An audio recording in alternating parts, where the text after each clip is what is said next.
Hello and welcome students, Gyanjyoti coaching সেন্টারের পক্ষ থেকে তোমাদের সকলকে আরো একবার স্বাগত। আজকে আমাদের আলোচনার বিষয় হচ্ছে সামাজিক প্রতিষ্ঠান ও শিক্ষার মাধ্যম হিসেবে পরিবারের ভূমিকা। ভীষণ সুন্দর, ভীষণ ইজি, ভীষণ রিলেটেবল একটা টপিক। এটা নিয়ে কিন্তু সেরকম কোনো বোঝার বিষয় বা সেরকম কিন্তু জটিলতম টপিক এটা কিন্তু নয়। একটু সুন্দরভাবে শুনলেই তোমরা আলোচনা করতে পারবে। আজকের ক্লাস বা আলোচনার বিষয় শুরু করার আগে বলে নিতে চাই, তোমরা যারা নেক্সট সেমিস্টারে আমাদের জ্ঞানজ্যোতি কোচিং সেন্টারের সাথে যোগাযোগ করতে চাইছো তার জন্য তোমাদের সকলকে আরো একবার ওয়েলকাম।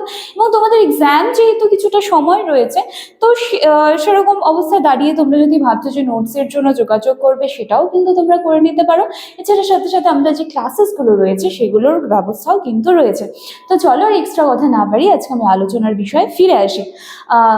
সামাজিক প্রতিষ্ঠান ও শিক্ষার মাধ্যম হিসেবে পরিবারের ভূমিকা। তার মানে কি বলছে যে মানে শিশুর সবার প্রথমে সামাজিকীকরণ বা তার যে শিক্ষার একটা মাধ্যম, তো সেখানে পরিবারের ভূমিকাটা কি হতে পারে।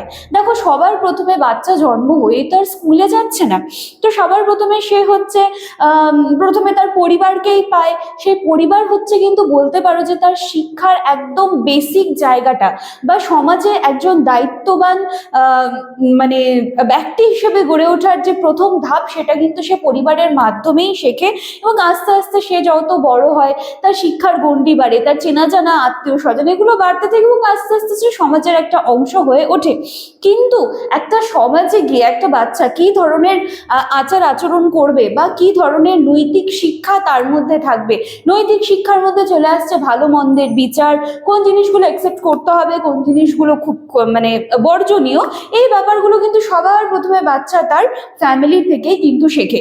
তারপর যদি আমি বলি আবেগের একটা জায়গা অবশ্যই ফ্যামিলির মধ্যে থাকে, কারণ কোনো কোনো ফ্যামিলিতে দেখা যায় যে একক পরিবার এবং যৌথ পরিবার।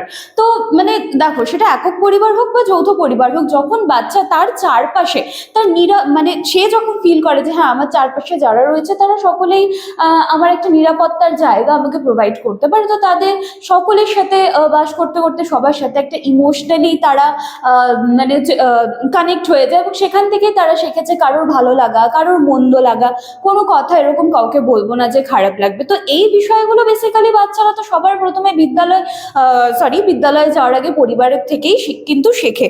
ঠিক আছে, এরপর হচ্ছে সংস্কৃতি ও ঐতিহ্যের সংরক্ষণ।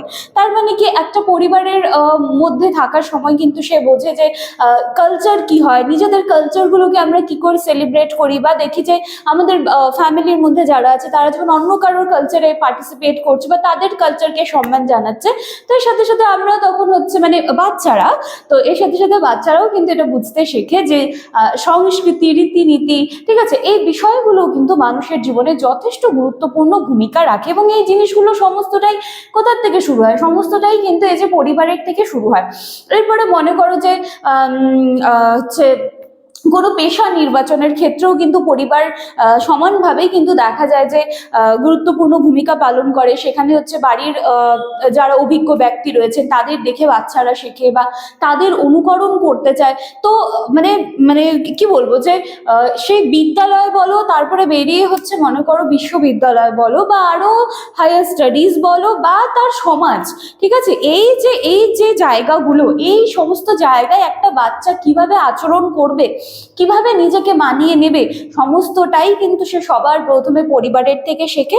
তো পরিবারের ভূমিকা কিন্তু অবশ্যই একটা গুরুত্বপূর্ণ জায়গা কিন্তু রাখে। তো এই ছিল আজকে আমার আলোচনার বিষয়। দেখো, এখানে তো মানে পরিবারের ভূমিকা তুমি বলে শেষ করতে পারবে না, ঠিক আছে, তো আমি যতটা সম্ভব একটু শর্টের মধ্যে বলে দেওয়ার চেষ্টা করলাম। আশা করছি যে তোমরা বুঝতে পেরেছো ব্যাপারটা, এটা এতটাও জটিল নয়। তো চলো, আজকের আলোচনার বিষয় আমি এখানে শেষ করছি। নেক্সট দিন আবার একটা ভূমিকা নিয়ে তোমাদের সামনে চলে আসবো। Thank you.